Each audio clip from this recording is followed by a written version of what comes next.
Hi everybody. So I thought I would just check in and explain to you why it's really important for children to give you answers in full sentences and to explain their thinking as they're going with their maths. Okay, so I've just got some Deans on the table here. I love Deans, always use these. So they're a really good visual resource. So I always expect an answer to be given to me in a full sentence. Okay, so if I was to ask a child what's 23 add 36, and they say to me that's 59, okay, I kind of expect a little bit more than that now. So rather than just give me the answer 59, I would expect them to say 23 add 56. The answer is 59. It's 5 tens and 9 ones, okay, for example.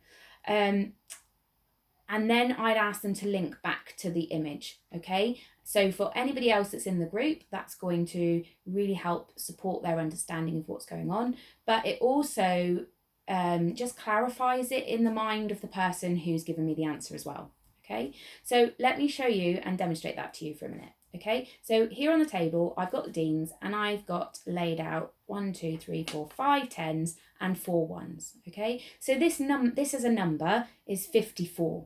Okay, so if I'm asking then somebody to explain to me why is that 54? How do you know that?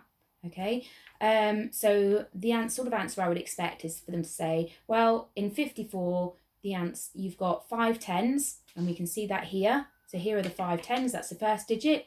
And then there's 4 ones, and here is the 4 ones. Okay, that clarification means that there's no mix up in terms of reversing numbers. So earlier on, when children look at a number 54 and they tell me it's 45, you can clear that up quite quickly because you're saying, well, look, there are the 5 tens, there's not 4 tens. So we know that's 54 because the 5 tens comes first. Okay, so it just enables you to iron out any mix-ups and any misunderstandings as you're going.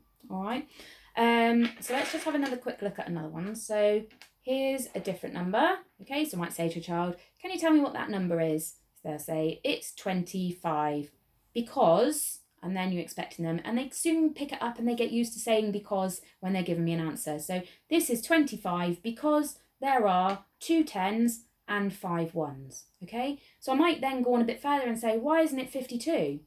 And then again, they can say, well, because there are 2 tens, then in 52, you would have to have 5 tens and 2 ones, okay? And so in 52, and they can show me using the materials that 52 looks very different to 25, okay? And so we can have quite a conversation about that. It clears up any misunderstandings. That's one key thing. It also allows them to make connections with their learning. And gives a much clearer understanding and a picture in their head as to what they're actually doing. Okay.